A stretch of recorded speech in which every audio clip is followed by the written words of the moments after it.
Welcome back to Market of the Moment. I'm Don Chakowski, the Director of Channel Sales for Fidelity National Title here in Maricopa County. And as always, I am joined by Ms. Sharon Terhune, our Vice President of Sales for Fidelity as well. So last week, we visited back with our Sphere panel from the Prospecting Blueprint that we did on September 6th. We did. And so this week, we're going to be moving on to our phone prospecting panel. We and so, and we had such a great group, and I just think that there's so many things I love about the phone prospecting side.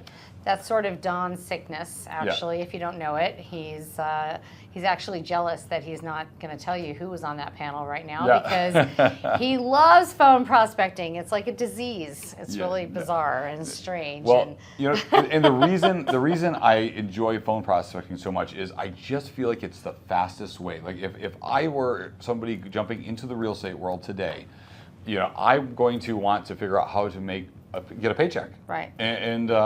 And while I love social media and I love the branding and I love these other things that we do, they are just a slower process, right?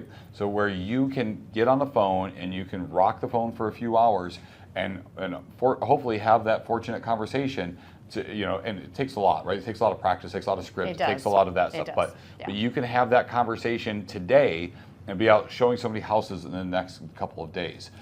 Well, and I think truly this is probably one of the prospecting ways of prospecting that truly takes some of the most practice and talent. Not that I don't mean agent talent. I'm just saying talent in how you project yourself over the phone, because it takes a lot of practice. It's definitely not for the faint at heart, that's for sure. Yeah, and I think though that on that note, what I hear a lot of people say is, well, I'm not ready yet. I haven't done this yet. I haven't done that yet. Yeah. And I don't really know what I'm going to say. And what if they say this? And I'm just such a big proponent for failing forward, right? Because you don't get good at doing something by just talking about doing it or reading about doing it or watching videos of other people doing it. It's actually going out and doing it, right? Yep. And so, and we make jokes all the time about, my affinity for phone prospecting. But the reality is, even this, right now we're shooting this video, and I don't know if you remember years ago when we were in our building on Rio Salado, and I would sit there and I would just stutter through everything and try to memorize everything and have to redo it over and over and over again. And then I got a kick in the pants saying, Don, you already know what you're talking about. Just go talk about it. And so if we are taking that problem-solving mentality for our prospective clients, then these conversations shouldn't be super challenging. It's going to take a while, right? It's going to take a little bit practice to get to it. We have to rip some Band-Aids off. We're going to have to go through some things. Yeah. But once we get to that point, then we are going to start seeing the results of it. And it's not that because you and I have been in rooms where people have not been great on the phones. Oh, absolutely. And still setting appointments. Yeah. And trust me, I've heard some over the phone recorded, and I'm like, wow. Right. Yeah. So you don't have to be great at this. You're going to set more appointments if you get great at it, and you're going, your success level is going to be higher. You are. But you can still have success while you're learning. And so that's what I love about this. So well, and Don, if you've not tuned in, Don hosts a great thing every Fridays, and Smiling and Dialing. Yes. And we're on break until October 20th. So but it'll be coming up. Yep. And we have different hosts on there, co-hosts with me each week. Yeah. A 30-minute Zoom call. If you're not following the Fidelity Agent Network page, certainly suggest. Fan page. Yep, our fan page on Facebook recommends you do, because we have recordings of previous calls on there. Yeah. And we talk about objection handling. Sometimes we're able to play recordings of people and talk about the objection handling through that process. And it just really help you to have some answers maybe to some of the questions you didn't know how you were going to have. Well, and it's fun because you're not in the hot seat. You're just there watching and hearing the calls and hearing the objections. And, honestly, it all comes down to just, understanding kind of the tone and ways to do that. Yeah. And one interesting thing I think that came out of this panel, I'm trying to remember, and I think it was Monique Walker that talked about it, and that was on this panel, about how setting your tone the same as the person on the phone. So, if somebody answers the phone and they go, hello, then you go, hello. If they go, matching their energy. Yeah. Hello. You definitely match their energy on the other end of the line. And that's interesting because that's like 101 right there. Yeah. Just first right out the gate on making those phone calls. So it's kind of interesting. Absolutely, and you know, and I think there's a lot to be said for that, and there's a lot of psychology behind that and all that. And I think Monique did a great job discussing that as well. She did. Well, on this panel we had Monique Walker, as I just mentioned. We had Joe Borland and Frank Girola, and great panel, great dynamic with these three. So how about we take a look, Don, and see some clips here. Yeah, love it. Great question, Don. When I first started in this business, an individual that I really looked up to told me the two most important things, in his opinion, in real estate. It was lead generation. He said, if you can't lead generate, you can die in the vine, and it's being able to convert those leads. So, you know, new agent coming in, I didn't have a lot of money. How am I going to figure this out? If we all look at it today, when you pay for these lead source, whether it be Zillow, Redfin, Trulia, OpCity, whoever it may be, you're looking at about 20 to 30% is what it's going to cost you. It's a lot of money, guys. It's a lot of money. I figured, well, how am I going to do this? I said, you know what? I got a little bit of charisma, I got some hard work, and fortunately, I got a mouthpiece. Let's get on this phone and make it work. So, you know, the strategy I use is, first of all, is you got to get out of your comfort zone. Everybody hates it. Hey, cold call. So what I first did is I said, hey, man, the definition of cold call is I'm going to call anybody. I'm going to define cold call as anybody that is not expecting my call today. So if I called my wife, hey, that's a cold. So I psychologically trained myself that, hey, this is not hard, and it's just somebody that's not expecting my call. Write down everybody that you know. I'm like, well, there's like 25 people, right? So who do I not know? Expireds and cancels, for sale by owner, I door knock, just listed, just sold. And guess what? It's free, right? I didn't have any money to invest.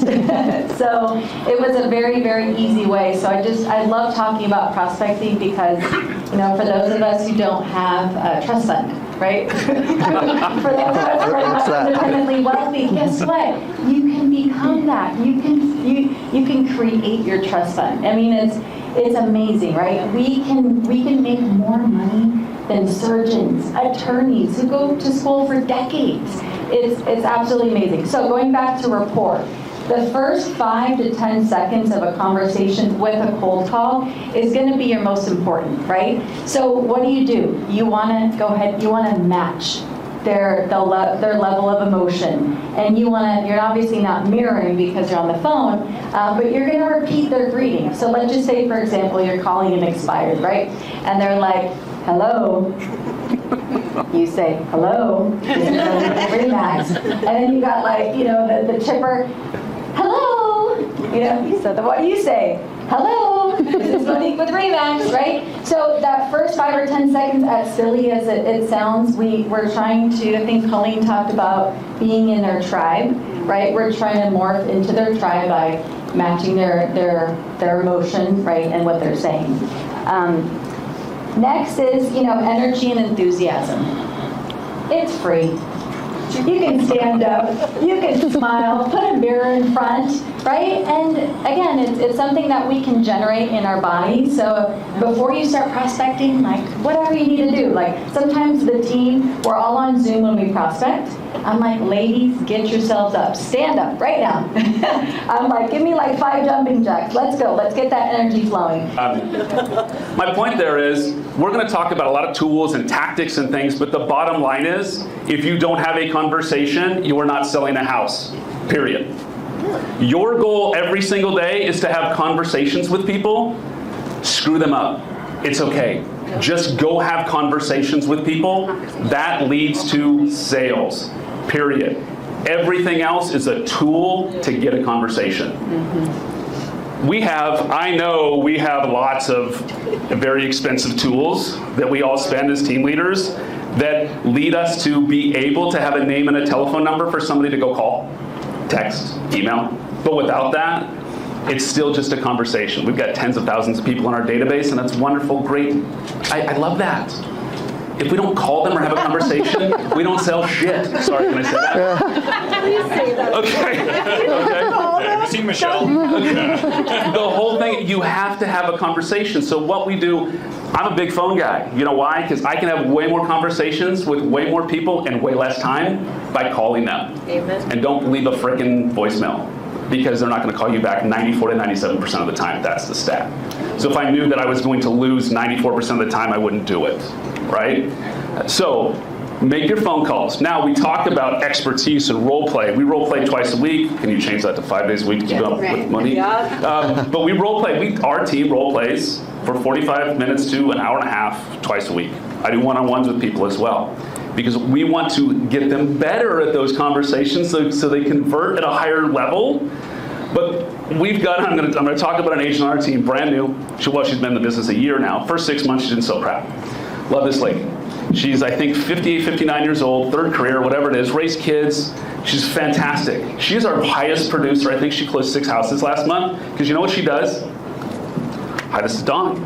Borderland Real Estate Team. She gets on the phone for an hour every day, religiously. She came in, she was just on vacation. She came into the office yesterday, she's like, I gotta make my calls. Oh my gosh, so my favorite subject. They did such a great job discussing it all, and I love it. So and thank you to our panelists, and I really appreciate everything they did. Yep. Hopefully, if you weren't able to make the event, there's some value for you here watching this. If you want more, then you should be reaching out to your Fidelity sales executive, and we can really help to drill these things down for you and make sure that you're in the room with the right people, getting the right scripts, having the right conversations, and connected with the right data. Well, and actually, you know what? We didn't even talk about this last week, that we've got some breakout stuff we're working on with some of these folks on digging deeper on some of the subjects that they're talking about. Yeah. So if you do have an interest, just private message or get a hold of Dawn or your Fidelity sales executive and find out when they are. Like if you want to get better at phone prospecting or farming or sphere of influence, whatever it is,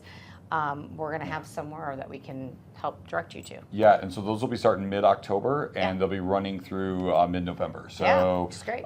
So we're having still 1 got week time. going through there. We're 2 things, right? We're going to have workshops that we're going to be going through and putting things to practice. Yep. And we're also going to have opportunities to meet with the agents who were on the panel and to further discuss and go more in depth into things that they reviewed. So Absolutely. love it. Yeah. So, oh my gosh. So that was awesome. And again, thank you to everybody that participated. Yep. And okay, I think it is time to check in with Miss Market Master Mindy and see what's happening out there in the Phoenix Valley market. So Perfect. It's no surprise that consumers are confused about what's happening in the local real estate market and asking the question if now is a good time to buy or sell. With every new data point tracked and shared on news outlets nationwide, from interest rates to housing prices, there's an overwhelming amount of information to process, much of which is shared without context. And we know that content without context is just noise, and there's a whole lot of that going around.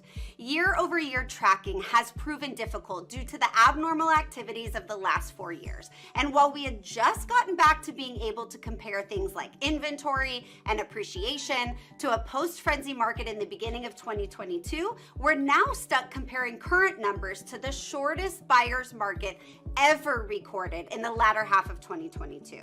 Perspective becomes increasingly important in a market that's fueled by anemic supply and mediocre demand and still manages to result in increasing prices and multiple offers.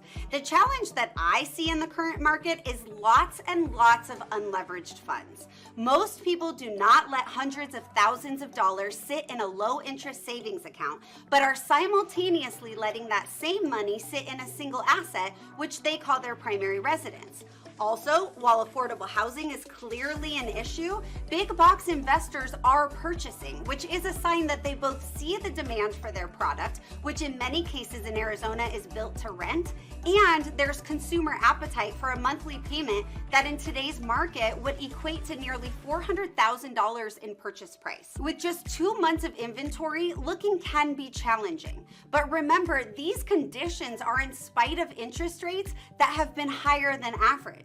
Facing a rolling recession where some industries will thrive while others will fail, demand for housing is expected to increase with the reduction in interest rates, not decrease. Home prices are stable for the moment, but make no mistake, with 6 to 7% appreciation over the past 8 months and 12 fewer days on market compared to last year, sales prices are expected to continue to rise as our temperatures start to fall. Okay, Mindy, thank you so much for that update. As always, that is why you are the master, the market master. Always enjoy hearing your updates. Thank you so much. Don, should we go over to Amber Kovarik with Guild and hear what's going on in the mortgage world? Let's do it. Creative financing. All right, let's talk interest rates. Now, there's a couple of different ways to view where we're at right now. If we go back 4 or 5 months, we can see that interest rates have been on a very simple, linear, and unfortunately upward trend. If we look at a smaller picture over the last week or so, we can see that rates have been trading fairly sideways. This sideways pattern is likely due to the market preparing for the CPI report coming out this week and next week's Fed announcement. Now, the CPI has been one of the most important sources of influence for the market at any given month over the past few years, and this could be one of the more notable examples. CPI has been falling in general, but that decline might be a bit misleading. Impacting headline inflation is oil prices, which moved up roughly 2.3% in August. So there's a chance that we could see the headline inflation number move higher in this reading. At the end of the day, everyone is trying to get the same answer. Is inflation truly defeated, or does policy need to stay tighter to keep inflation from bouncing? The market keeps waiting for the Fed to say that the reduction in inflation is sustainable and we're on the right track, and the Fed keeps saying we don't know yet. Now, CoreLogic just reported that home prices rose 0.4% in July and are now up 2.5% year over year. Based on the first half of this year, the CoreLogic report is on pace for just under 9% national home price appreciation in 2023. So yes, interest rates are up, but prices are up also, and the data is showing that that trend is likely to continue. So the longer that you wait, the more likely it is that you will be paying a higher price for the same home today you could get for less. So reach out so we can help build a winning strategy. Amber, thank you so much. We appreciate your updates every week, and I know you guys always have new creative things over at Guild, and so we appreciate you sharing that with us. So, wow, okay, well, there's another week. You're going to want to be sure to catch us the next 2 weeks when we're going to be going into farming and social media prospecting. Yes, so, 2 great subjects. Yeah, so absolutely. And if you missed our previous one, go back and find it on our social media or our YouTube Last page week. and check out that on our Sphere Prospecting. So, Fantastic. all right, have a great week. We'll see you next time. Ciao.